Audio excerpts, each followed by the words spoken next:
नमस्कार। एक मामला आपने देखा, कुछ दिन पहले आपको एक वीडियो दिखाई गई थी जिसमें एक गाड़ी पर पोस्टर लगाए गए थे कि हम खानदानी चोर हैं, लुहारों वाले। मामला लगातार तूल पकड़ता हुआ नजर आ रहा है क्योंकि अशोक जी के द्वारा जिस शख्स पर आरोप लगाए गए थे, अभी उनके द्वारा भी एक वीडियो रिलीज किया गया है जिसमें वो अपने ऊपर लगाए गए सभी आरोपों को नकार रहे हैं और अशोक जी पर भी जो गंभीर आरोप है, यहाँ तक कि लड़कियों की तस्करी के आरोप भी लगाए गए हैं।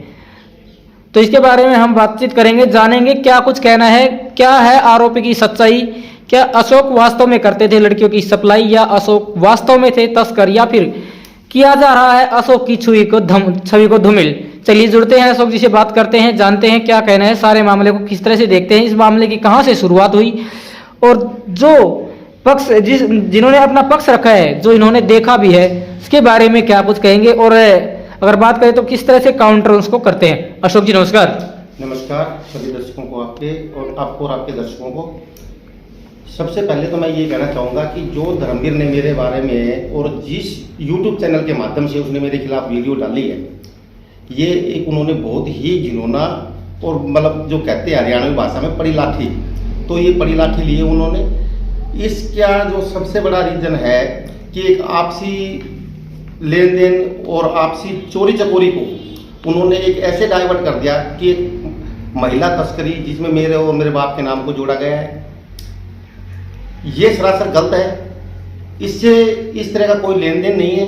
अगर इस तरह से कोई लेन देन है तो बंदा आए और प्रूव करे, जैसे कि मैंने उसको हर चीज़ प्रूव करके दे रखी है, जो कि उसके पूरे खानदान की फोटो लगा के उनको बता रखा है। झूठ के जरिए जो कि मैं इस चीज़ पे लीगली एक्शन ले रहा हूँ, जो कि मैंने साइबर में भी कंप्लेंट की है। आज साइबर में कंप्लेंट करके और दोनों के खिलाफ, जो कंप्लेंट करता है जो मीडिया वाला है उसके खिलाफ भी, और जो इस चैनल के माध्यम से इसको वीडियो को वायरल किया है, दोनों के खिलाफ की है, जिसका मैं आपको स्क्रीनशॉट दिखा देता हूँ। दोनों को नोटिस भेज दिया गया है, पहली चीज़। दूसरी चीज़ जो इसमें बताया गया है कि मैं महिलाओं की तस्करी करता था। मैं भी एक 5 बेटियों का बाप हूँ, ठीक है। सबसे पहले दर्शकों के लिए क्लियर कर दें कि इंडिया दैनिक न्यूज और भारत गौरव न्यूज इस मामले को बिल्कुल भी पर्सनली नहीं ले रहा है। दोनों पक्ष हैं, उनका पक्ष आपके समक्ष रखा जाएगा। हालांकि अगली पार्टी से अभी बातचीत नहीं हो पाई है, तो इंडिया दैनिक न्यूज और भारत गौरव न्यूज का इस मामले से पर्सनल किसी भी तरह से कोई लेना देना नहीं है। ना ही तो हम किसी तथ्य की पुष्टि करते हैं और ना ही जो आरोप है उनकी पुष्टि करते हैं जी। जिसके जरिए मैं आपको लाइव दिखा रहा हूं कि आज ही उन लोगों के खिलाफ नोटिस जारी हुआ है जी।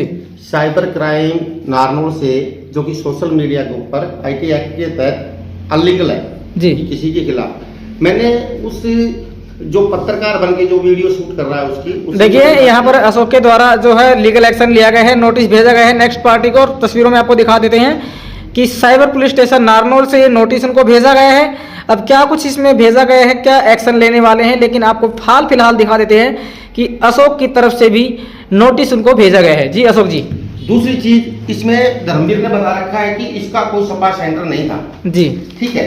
उसके कहने से कुछ नहीं होता है। मैं आपको इन चीजों के लीगली प्रूफ दूंगा। ये मेरे सपा सेंटर का है जी, ये देखिए प्रॉपर इसी एड्रेस पे मेरी गाड़ियां हैं जी। जो मेरी 2 गाड़ियां हैं, मैंने इसी एड्रेस पे खरीदी हुई है कि पहली चीज। दूसरी चीज, धर्मवीर कह रहा है कि इसके पास में कोई लीगल डॉक्यूमेंट्स नहीं है। मेरे पास लीगल डॉक्यूमेंट्स है मेरे सपा सेंटर के जी, ठीक है। मैनेजर इसका धर्मवीर था, ये वेश्यावृत्ति करवाता था या ये मसाज करवाता था, ये मेकअप करवाता था, इस चीज का जिम्मेवार धर्मवीर है, ठीक है जी। मैं इस चीज के बारे में नहीं जानता क्योंकि मेरा काम है फंडिंग करना। मैंने फंडिंग करके मार्केट में छोड़ दिया। उसके बाद धर्मवीर उसमें वेश्यावृत्ति करवा रहा है या क्या करवा रहा है मुझे नहीं पता। दूसरी चीज, धर्मवीर कह रहा है कि मुझे तो बाद में पता चला 3 साल के बाद। 3 साल के बाद धर्मवीर को पता चलता है कि इसमें तो इस तरह का काम होता है। क्या धर्मवीर अनजान था? क्या उसको पता नहीं था या क्या होता है? धर्मवीर की प्रॉपर रिकॉर्डिंग्स सारी चीजें मेरे पास में है। जो कि धर्मवीर ने एक चीज और भी बताई है कि मैंने इसके फादर को कहा कि अंकल जी मेरे से तो अब नहीं हो पाएगा। धर्मवीर ने मेरे फादर को उस टाइम कहा जिस टाइम मुझे पता चला उसकी हकीकत मुझे पता चला। और जब मैं बेसमेंट में बढ़िया तरीके से उससे पूछताछ करने लगा, तब उसने मेरे को अपने उसका फोन चेक किया, उसकी सब डिटेल्स पता चली।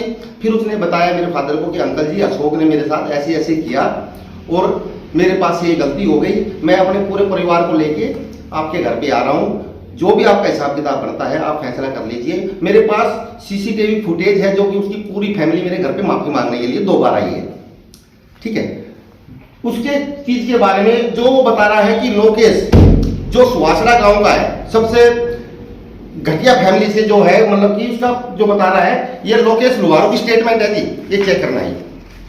60 लाख रुपीज की है ये, 60 लाख रुपए ये है लोकेश सपुत्र श्री धर्मपाल, ये 60 लाख रुपए की स्टेटमेंट है, ये चेक कर सकते हो आप, जो कि इनके खानदान में 60,000 रुपए किसी ने इकट्ठे नहीं देखे होंगे, पहली चीज। दूसरा है ये करमवीर, जो कह रहा है कि मेरा भाई है वो चाय की दुकान चलाता है, उसका भाई है चाय की दुकान चलाता है और इतने कस्टमर है उसके पास में कि इतनी स्टेटमेंट है उसकी 3 साल की, जो कि मेरे ख्याल से अंबानी परिवार से भी नहीं होगी किसी की। तीसरी चीज वो कह रहा है कि मेरे खाते में पैसे आए, मुझे बहुत लेट पता चला। ये उसका बैंक है, HDFC बैंक है, Sahil gas agency, ward number 1 Loharu. ये HDFC बैंक है, करमवीर का ज्वाइंट अकाउंट, ये उसकी स्टेटमेंट है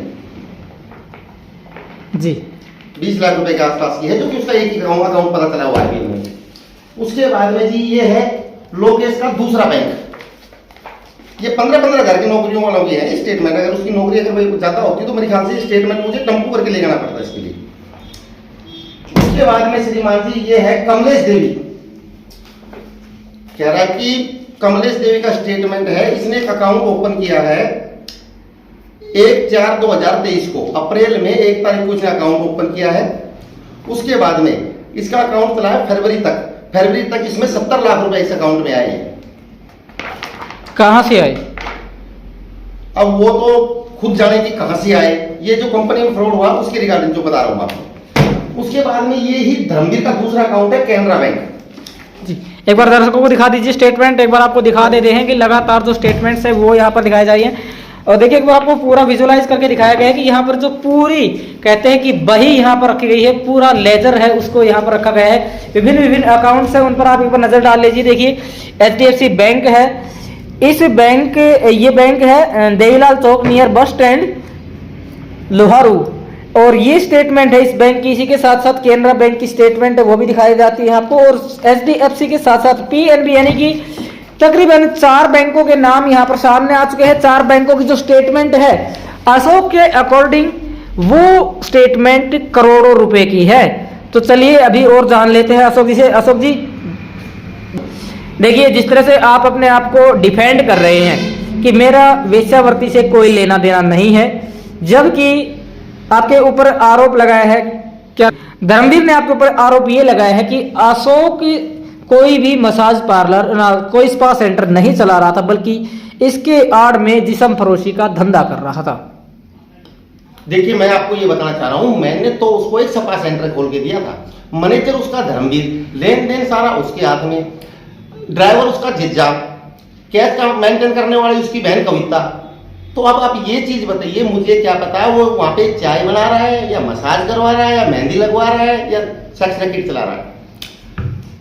दूसरी चीज उसने ये बताया है कि मैं जेल गया। देखिए मैं आपको बताना चाह रहा हूं, जिस नाइट में ये कांड हुआ तो मेरी गाड़ी, इसका जीजा था ड्राइवर उसके ऊपर, ये क्या करते थे रात को लूट खरोच का काम करते थे, ग्राहकों के पास में बातचीत करके उनके पास जाके पैसे वगैरह छीनने का काम करते थे। जैसे इन्होंने ऐसी हरकतें की तो मेरी गाड़ी थी, तो उसमें ये 2 लड़के मौजूद थे गाड़ी के अंदर, और इन्होंने वहां से गाड़ी भगा ली। मेरे को बताया इन्होंने कि भाई ऐसे ऐसी ये बात हो गई।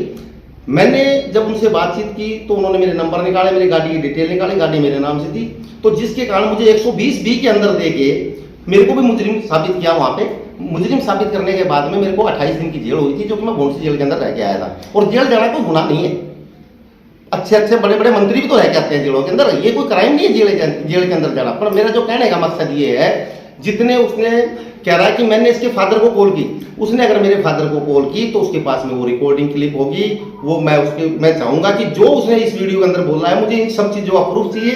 दूसरी चीज, जो पत्रकार जिसने वीडियो बनाई है उसके खिलाफ 120B के अंदर और जो दूसरा उसका जो वीडियो बनवाने वाला है, मुझे इन बंदों से एक एक चीज का प्रूफ चाहिए, वरना मैं इनको इस खिलाफ लीगल एक्टिविटी पूरी तरह से इनके खिलाफ जाऊंगा, पूरा जाऊंगा। अशोक जी, आप अपने आप को डिफेंड कर रहे हैं, सवाल फिर से वही रहेगा। आप कह रहे हैं कि भाई मुझे नहीं पता ये वेश्यावृत्ति करवाते थे या वहां पर चाय बेचते थे या क्या धंधा करते थे, लेकिन उन्होंने आपके ही ऊपर आरोप लगाया कि अशोक ग्रुप के माध्यम से डीलिंग करते थे और लड़कियों को प्रेशराइज करते थे। मैं ये पूछना चाह रहा हूँ, उन लड़कियों का नाम तो बताओ कौन है वो, उस लड़कियों का नाम भी होगा, डिटेल्स भी होगी, सारी चीज भी होगी। जब इतने करोड़ों रुपए का काम हुआ है तो लड़कियों की डिटेल कुछ तो होगी, कोई तो लड़की होगी वहां पे, मानते हो आप? जी ठीक है। दूसरी चीज, क्या गुड़गांव प्रशासन की इस चीज पे बिल्कुल भी नजर नहीं थी? क्या बिल्कुल अंधा था वो? तीसरी चीज, वो बोल रहा है कि इसके पास इतनी प्रॉपर्टी कैसे आई जी। पहली चीज वो जो मेरे को बोल रहा है कि इतनी प्रॉपर्टी कैसे आई। देखिए, 2010 में मैंने पहली गाड़ी खरीदी थी, 2012 में मैंने दूसरी गाड़ी खरीदी, 2014 में मैंने तीसरी गाड़ी खरीदी, 2017 में मैंने चौथी गाड़ी खरीदी। मैं 25 साल की एज के अंदर 5-5 गाड़ियों का मालिक ऑलरेडी रह चुका हूं। कोविड आने के कारण हमारे धंधे के ऊपर ज्यादा इफेक्ट पड़ा, जिसके कारण मैं भी ड्राइवर से बहुत ज्यादा तंग आ गया था। पारिवारिक स्थिति थोड़ी ठीक नहीं थी, बीमार वगैरह ये वगैरह सब चीजें चलती रहने के कारण मैंने क्या किया, अपने धंधे में फंडिंग करके, और मैंने अपने साधु की रोजी रोटी चलाने के लिए इनका परिवार के अंदर, ताकि शाम को रोटी सीख जाए चूल्हे के ऊपर, जब मैंने फंडिंग करके दी थी। और मुझे नहीं पता था कि मेरा बिजनेस इतना बड़ा था। मुझे बताया जा रहा था कि मेरा बिजनेस मंथली अराउंड मान के चलो 20 लाख के समथिंग बताया था इन्होंने। बट जब मुझे पता चला है स्टेटमेंट के माध्यम से, तो 70 से 80 लाख रुपए की बिलिंग इन लोगों ने की है पर मंथ इन्होंने 70 से 80 लाख रुपए की बिलिंग की है, जिसका सारा पैसा इसकी बहन कविता के पास, इसके भाई करमवीर के पास, साहिल गैस एजेंसी के थ्रू, गर्ग इंटरप्राइजेज के थ्रू, जो कि इन्होंने कैश करवाया, ये करवाया, वो करवाया। दूसरी चीज, लोहारू के लोग जो ये बोल रहे हैं, जो अच्छे तरीके के लोग हैं वो नहीं बोल रहे, बट जो इनकी प्रवृत्ति के लोग हैं वही कहना चाहते, वही कह रहे हैं कि लोहारू वाले सब चोर है। नहीं, मैं ये बात नहीं कहना चाह रहा हूं। मैं ये कहना चाह रहा हूं, मैंने इनकी फोटो लगाई है, बाकायदा फोटो लगा के मैंने इसके ऊपर उंगली से मार्किंग कर रहा हूं कि हम खानदानी चोर हैं। मतलब हम जो फोटो के अंदर जितने भी लोग हैं, हम खानदानी चोर हैं, नंबर 1। दूसरी चीज, मैंने इनका बाकायदा इनका रिलेशन भी बताया है कि ये इस रिलेशन से आता है, ये इस रिलेशन से आता है, ये इस रिलेशन से आता है। और मैं ये कहना चाह रहा हूं कि जो इसने मेरे पे आरोप लगाए हैं, मुझे उस चीज का A to Z प्रूफ चाहिए, एक से लेकर लास्ट स्टार्टिंग से लेकर लास्ट तक का प्रूफ चाहिए कि इतना सारा पैसा कहां से आया धर्मवीर। मैंने तेरे को फंडिंग करके दी थी, किस पर्पज से करके दी थी। दूसरा, तूने जो सेक्स रैकेट में मेरा नाम जो लिया है, वो कहां से, क्यों और किस वजह से लिया है। कैसे जुटाई थी फंडिंग आपने? फंडिंग मैंने, मेरे पास 5 गाड़ियां थी, मैंने सभी पे लोन उठाया था, मेरे पास प्रॉपर रिकॉर्ड है उसका उनका सब। जी जी जी जी। तो देखिए, जिस तरह से आप कह रहे हैं कि भाई मैंने फंडिंग के जरिए अपना जो बिजनेस है उसको एज इट इज इस्टेब्लिश रखा, और उसके बाद इस तरह से फ्रॉड हो जाना, क्या आपने एक बार भी नहीं सोचा कि भाई फंडिंग तो मैंने कर दी है, एक बार मैं पर्सनली जाके एनालाइज करूं अपने बिजनेस को, मैं खुद भी देखूं? एक्चुअली सबसे बड़ी दिक्कत ये हो रखी थी कि जो मेरी मदर थी उसको ब्रेस्ट कैंसर था, और मैं उनके लाने ले जाने के चक्कर में ज़्यादा बिजी रहता था। ठीक है। और उस टाइम ये मुझे, मेरी 3 गाड़ियां इस काम में लगी हुई थी ऑलरेडी। मेरी 3 गाड़ियां taxi number HR 66A 0731, HR 66A 9318, HR 66A 9657, जिसपे एक ड्राइवर सत्य था कोटपुतले का, दूसरा ड्राइवर अभिषेक था राजस्थान का ही था वो भी, तीसरा ड्राइवर इसका जीजा था जो कि महाचोर है। जी ठीक है। कमर्शियल गाड़ी थी, सभी का मैंने प्रॉपरली मैंने वो कर रखा है। मेरे पास इतनी बड़ी कोठी कहां से आई? इतनी बड़ी कोठी आने का सबसे बड़ा रीजन ये है, मैंने जो भी काम किया है, मेरी एक आनंद कार रेंटल के नाम से मेरी फर्म भी है, जिसका मैंने GST नंबर भी ले रखा है ऑलरेडी, GST नंबर ले रखा है। मेरी गाड़ियां कंपनियों में काम किया है, जिन जिन कंपनियों में मेरी गाड़ियों ने काम किया है, ITC कंपनियों में मेरी गाड़ियों ने काम किया है, रिबोक कंपनी में मेरी गाड़ियों ने काम किया है, बाटा कंपनी में मेरी गाड़ियों ने काम किया है, jabong.com में मेरी गाड़ियों ने काम किया है। मैं बहुत लंबे टाइम से काम करता आ रहा हूँ। मैं कोई इस तरह के लोगों की प्रवृत्ति का नहीं हूँ जो कि ये बताना चाह रहे हैं। चलिए, अभी बात कर लेते हैं, जिस तरह से आप अपने आप को डिफेंड कर रहे हैं, वो आरोप लगा रहे हैं, तो इससे कहीं ना कहीं आपकी जो मुश्किलें हैं वो बढ़ सकती है, क्योंकि आपके ऊपर तस्करी का आरोप भी लगाया गया है। क्या कुछ एक्शन लेने वाले हैं? अगर मैंने इस तरह का काम किया है तो मेरी मुश्किलें बढ़ जाए, जो कि जैसे वो रिक्वेस्ट कर रहे हैं, जैसे वो बोल रहे हैं कि मैं प्रशासन से गुजारिश करता हूं, मैं SP महोदय से गुजारिश करता हूं, मैं DCP महोदय से गुजारिश करता हूं, तो DCP महोदय मैं भी आपसे गुजारिश करता हूं कि इस चीज का पर्दाफाश करके ही रहिए। इन चोरों के खाते में इतनी स्टेटमेंट के पैसे, ये सब चीजें कहां से आई, इन्होंने किस तरीके से काम कराया। जब मैंने सारा टेक ओवर उसको धर्मवीर को दे रखा था, वो कौन कौन महिलाएं हैं जो कि इस वेश्यावृत्ति के अंदर शामिल थी। जी, अभी अगर हम बात कर ले तो उन्होंने अपने आप को एक through social media channel defend किया है, वहीं आपने एक बार फिर से अपने आप को निराधार बताया कि मेरा इससे कोई लेना देना नहीं है। वही सारे मामले पर अगर गौर कर ले तो जनता है या फिर जो लुहारू के लोग हैं जिन्होंने भी ये वीडियो देखी, उसमें कसमकस तो है कि कहीं ना कहीं अशोक में भी कहीं ना कहीं कमी है। कमी मेरे अंदर यही है कि मेरा विश्वास ही मेरी कमी था। सबसे बड़ी कमी मेरी यही है कि मेरा विश्वास जो था, मुझे ये लग रहा था कि गरीब फैमिली का लड़का है, इसको रोजगार मिल गया, ये अपने रोजगार से खुश है, मैं अपने जो फंडिंग से मिला हुआ जो इंटरेस्ट है मैं उससे खुश हूँ, बस ये खुश था। मुझे ये नहीं पता कि पीछे ये चाल चली हुई है। जिस तरह आपने कहा कि भाई 1.5 महीने हम भौंसी जेल में भी रहकर आए, तो कितने 28 दिन रहकर आए, तो कितने आदमी आपके साथ और जेल में गए थे? मेरे साथ इसका जीजा गया था जी, इसका जीजा जो खानदानी चोर है इस संदीप, और एक संदीप ड्राइवर था राजस्थान का, वो भी था, और जो दो थेरापिस्ट थी वो हमारे साथ थी। जी, अब वो बेचारी नाजायज फंसी थी इसके अंदर, क्योंकि चोरी करता था इसका जीजा, करता था लोगों से पैसे छीन के भगता था इसका जीजा, भगता था। वो बेचारी निर्दोष थी, उनका मतलब कि इतनी ज्यादा बेचारी परेशान हुई, वो पूछो मत, जिस रीजन से हुई है। अभी जिस पक्ष ने आपके ऊपर आरोप लगाया है, उन्होंने ये कहा है कि अगर कोई आपके पास से काम छोड़ना चाहता था तो आप उन्हें जबरदस्ती प्रेशराइज करके ब्लैकमेल करके वहीं रखना चाहते थे। तो ऐसी क्या मजबूरी थी कि आपके पास क्या और वर्कर्स नहीं थे? क्या वो आपके राजदार थे? क्या आपको डर था कि कहीं ना कहीं आपकी राज खुल ना जाए, इस वजह से आपको नहीं जाना चाहूंगा? मैं एक ब्रांड हूँ और मेरे पास लोग काम करने के लिए तरसते हैं। ये इसका एक मतलब इसके कहने से नहीं, मैं एक ब्रांड हूँ और मेरे पास लोग काम करने के लिए तरसते हैं। जिस अमाउंट में मैं लड़कों को रखता हूँ, जो फैसिलिटीज मैं देता हूँ उनको, वो हर जगह उनको नहीं मिलती। और मेरे पास तो अभी भी लोग वेटिंग में बैठे हैं कि हम आपके पास काम करने को तैयार हैं। अच्छा, अभी जिस वीडियो आपने देखा उसमें देखा गया है कि अशोक का घर है, उसकी जो दीवारें हैं वो बिल्कुल कच्ची है, वो रेडी है, वहां कहीं खड़ा होकर के जो अपनी बात है वो रख रहे हैं। तो ऐसे में अगर अंदाजा लगाए तो करोड़ों रुपए का लेन देन करने वाले शख्स की इतनी माली हालत नहीं हो सकती। तो आपको क्या लगता है कि उस पैसे को कहाँ यूटिलाइज किया गया? भाई साहब, मैं आपको एक चीज बताना चाहता हूँ। वहां पे एक थैली दिखाई गई है और एक दीवार दिखाई गई है। ये सोती कहाँ है? खाना कहाँ बनाते हैं? बच्चे कहाँ सोते हैं? घर तो दिखाया गया, इस वीडियो के अंदर दिखा रखा है जी। भाई, दीवार दिखा रखी है, थैली दिखा रखी है। क्या वो कपड़ा जो थैली पे बिछा हुआ है क्या उसके अंदर ही सोते हैं सारे? तो क्या कुछ कहना चाहेंगे जो लोग वीडियो देख रहे हैं, कहीं ना कहीं आपकी भी डिफेम हो रही है, तो ऐसे में क्या कुछ संदेश आप लोगों को देना चाहेंगे कि इस मामले को कैसे देखा जाए, और आप अपनी सफाई में क्या कहना चाहेंगे? मैं ये कहना चाहूंगा आपको, जो मैंने इनके खिलाफ दरखास्त दे रखी थी और जब हमारा फैसला हुआ था, इसके परिवार के 12 से 13 लोग थे।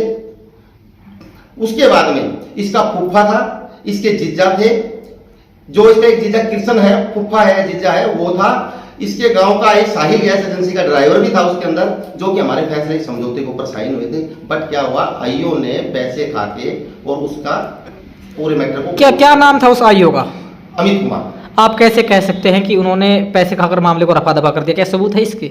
इस चीज का मैं प्रॉपर प्रूफ दे सकता हूं, जो कि 1 लाख रुपए का बैट तो मैंने गिफ्ट किया है उसको, जो मेरे पास वीडियो है उसकी।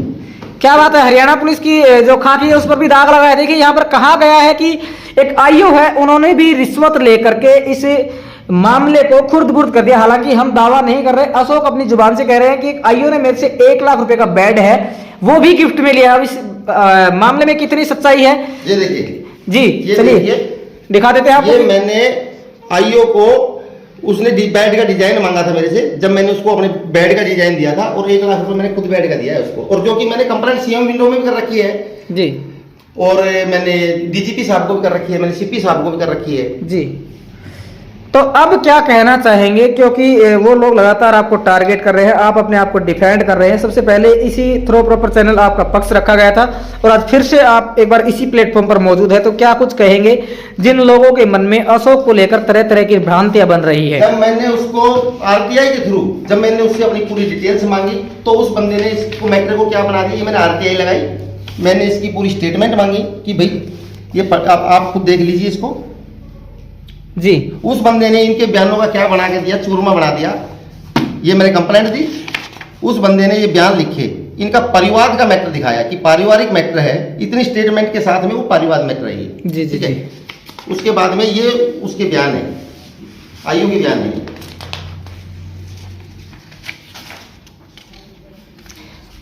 अब जिस तरह से जिस सोशल मीडिया हैंडलर के खिलाफ या जो लड़का है उसके खिलाफ जिन्होंने आपके खिलाफ स्टेटमेंट दी है, क्या कुछ एक्शन लेंगे और क्या कुछ कहेंगे? क्योंकि लोगों के मन में तो छवि यही बन रही है कि अशोक वास्तव में लड़कियों की तस्करी करते थे। फोरेंसिक लैब से मैंने इनके फोन किए, उसको फोरेंसिक लैब में दिया, तो वहां से जो रिपोर्ट्स आई ये इनके फोन की फोरेंसिक रिपोर्ट्स है। देखिए ये जो रिपोर्ट है वो इनके द्वारा फोरेंसिक लैब से ली गई है। अब इस रिपोर्ट में क्या है वो आप एक बार देख लीजिए। जो फोन है मॉडल है उसके बारे में भी रखा गया है और इसी के साथ साथ उसकी वैल्यू है, कोर्ट अपीयरेंस फीस है वो भी रखी गई है। और इनके द्वारा ये जो आरटीआई है उसके द्वारा जवाब मांगा गया था, जिसके बाबत इनको जो जवाब है वो ये मिले हैं कि और अब ये सारा मामला पेचीदा बनता जा रहा है, क्योंकि लगातार अशोक अपने आप को डिफेंड कर रहे हैं। तो वहीं दूसरी तरफ बात कर ले, देखो जी ये विधवा बहन है, ये विधवा बहन है जो पूरी फंडिंग इन्होंने गोल्ड के अंदर कर रखी है, ये विधवा बहन है। देखिए जिसे अशोक कह रहा है कि जिसे बहन का जिक्र कर रहा है वो लड़का, और कह रहा है कि मेरा फर्ज था अपनी बहन की मदद करना। ये उनके जो जेवल्स है वो दिखाए जा रहे हैं। हालांकि हम दावा नहीं करते कि अशोक के हाथ ये फोटोज कहाँ से लगी कहाँ से नहीं लगी, लेकिन सब बात की एक बात तो ये है कि 15-20 हजार रुपए के लेन देन में इतनी जो जेवल्स है, इतनी जो ज्वेलरी है वो नहीं बनवाई जा सकती। दूसरी चीज वो बता रहा है कि रेखा जो है उसका कोई अकाउंट ही नहीं है। अभी करमवीर ने गाड़ी खरीदी है 4,20,000 रुपए की, और 4,20,000 रुपए की जो उसने गाड़ी खरीदी है उसके अंदर ये पेमेंट, ये रेखा देखो, ये रेखा का अकाउंट देखो, ये रेखा इसकी बुआ लगती है, ये वाली रेखा जो है इसके अंदर। कौन है ये रेखा? ये इसकी बुआ लगती होगी शायद, नहीं रेखा तो मेरी साड़ी थी वही हो सकती है, नहीं तो शायद इसकी कोई परिवार में कोई हो तो मुझे पता नहीं है, बट ये रेखा है करमवीर की वाइफ। जी जी जी, ये अकाउंट नहीं बता रहा इसका तो जी। उन्होंने ये कहा है कि सरेआम हमारे जो पोस्टर्स है वो गाड़ी पर लगाए गए, सरेआम हमें बदनाम किया गया। और अभी अगर दिखाना चाहें बाहर की तरफ तो पोस्टर्स है वो भी आपकी तरफ से रिमूव कर दिए गए हैं। तो क्या कुछ समस्या रही, क्या कुछ मजबूरी रही जो आपने पोस्टर है वो रिमूव कर दी? नहीं, एक्चुअली पोस्टर लगाना तो मेरा ये मकसद था कि किसी आदमी को इनकी की जो हकीकत है वो लोगों के सामने लेके आना। और मेरा लोग द्वार वालों से भी एक मेरी यही रिक्वेस्ट है, इस चीज को आप बिल्कुल गिल्यान मत करो। जो जिसने जो किया है इन्होंने किया है, आप लोगों का इसमें कोई दोष नहीं है, और आप इस चीज से बिल्कुल भी वो रहो। आपको अगर कोई इस चीज के बारे में बोलता है तो सीधी उंगली इनके घर की तरफ कर देना, ठीक है। कुछ और जो डॉक्यूमेंट्स है वो आपको दिखा देते हैं, वित्तीय लेन देन है वो दिखा देते हैं, इसी के साथ साथ जो चैट्स है वो दिखा देते हैं। यानी कि अशोक के द्वारा प्रॉपरली जो एविडेंस है वो कलेक्ट करके रखे गए हैं। अब इन एविडेंस में कितना कुछ दम है, ये कहां से जुटाए गए हैं, किन तथ्यों से लिए गए हैं, इसके बारे में हम अपनी तरफ से कोई भी पुष्टि नहीं करते हैं। हालांकि अशोक ने काफी जो एविडेंस है वो कलेक्ट किया है। तो अशोक जी अब अगर हम लास्टली बात कर लें, अगर हम अंत में बात कर लें तो जो लोग ये समझ रहे हैं कि अशोक वास्तव में तस्कर था, अशोक वास्तव में जिस्म फरोशी का धंधा करता था, ऐसे लोगों के बारे में क्या कहेंगे और क्या कुछ अपने बचाव में कहेंगे? देखिए मैं बताऊं, अगर मैं तस्कर था तो मैं पुलिस का सहारा नहीं लेता, फर्स्ट ऑफ। अगर मैं तस्कर हूं तो मैं पुलिस का सहारा नहीं लूंगा। दूसरी चीज, अगर पुलिस में भी इन्होंने पैसे वगैरह खिला के अपना बचाव करा लिया तो मैं आपको ये कहना चाहूंगा, मैंने ये देखिए मेल की हुई है, मैंने मेल की हुई है।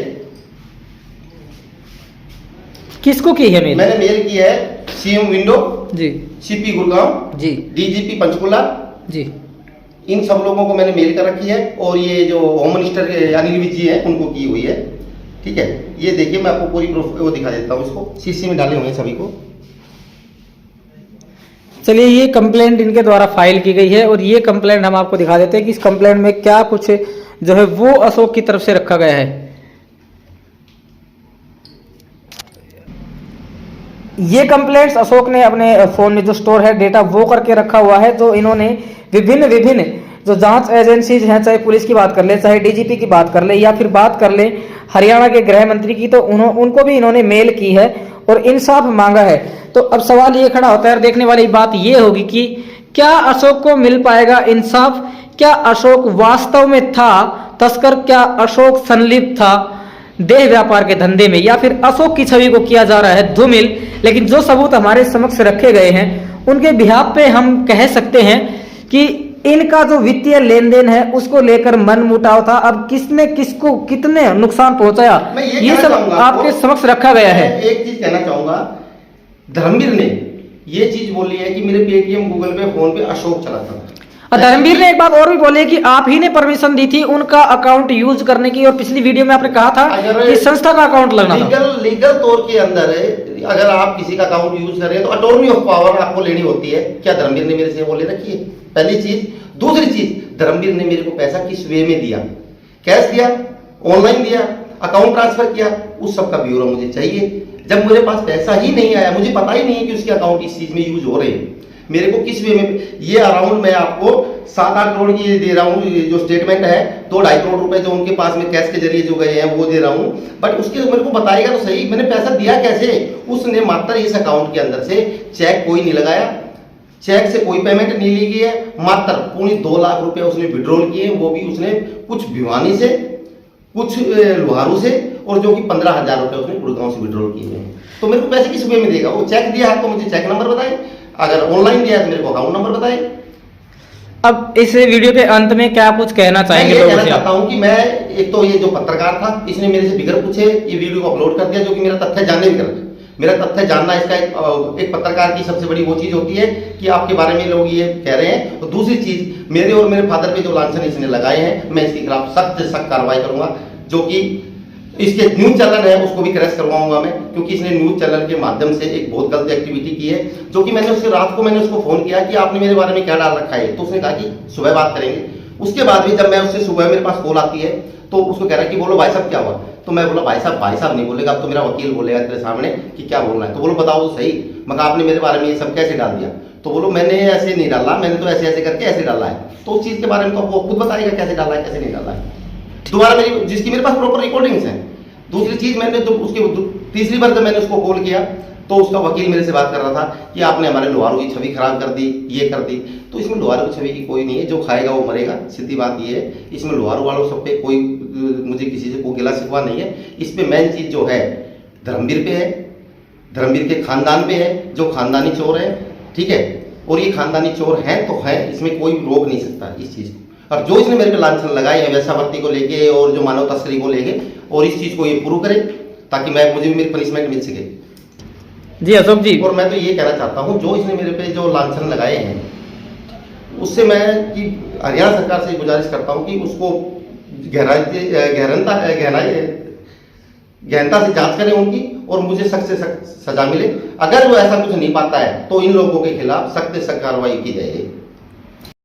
ये जो दस्तावेज आपको दिखाया जा रहा है, ये जो लड़का है जो झाड़ली से रहने वाला है उसके स्टेटमेंट है कि मैं उपरोक्त पते का रहने वाला हूं, मेरे माता पिता जी तो हम 3 भाई हैं, मैं सबसे छोटा हूं और अभी कुंवारा हूं, खेती बाड़ी का काम करता हूं। इसमें इन्होंने क्या हवाला दिया है ये सब आपको एक बार दिखा देते हैं कि अशोक है उनके द्वारा जो मामला संज्ञान में आने के बाद इन्होंने ये स्टेटमेंट दी है। अब इस स्टेटमेंट के हिसाब से अगर देखा जाए तो क्या कुछ सच है, ये जो दस्तावेज है वो बोल रहा है। अशोक जी, क्या ले रखा है आपने हाथ में, ये किस चीज के दस्तावेज है? ये जो लोकेश, जो इसका जिसके बारे में ये खुद प्रशंसा कर रहा है कि लोकेश और भूपेंद्र जो हुड्डा लड़का जो था झाड़दी वाला, उसने इसके खिलाफ बयान जो दे रखे हैं। क्या बयान दिए हैं उन्होंने? बयान दे रखे हैं कि हमारे खाते में जो पेमेंट आई वो सब धर्मवीर के कहने से, नौकरी हमने धर्मवीर ने लगाया था, धर्मवीर के कहने से हमारे खातों में पैसे आई, धर्मवीर के खातों कहने से ही हमने आगे ट्रांसफर किए। इसमें ये चोरी काफी दिन से कर रहा था, हमने एक बार मालिक को भी बताया था, जो कि एक बार इसको पिटाई की थी इसकी। उसके बाद भी इसने हमसे ये सब करवाया, इस सब का जिम्मेवार धर्मवीर है, हमारा इससे कोई ताल्लुकात नहीं है।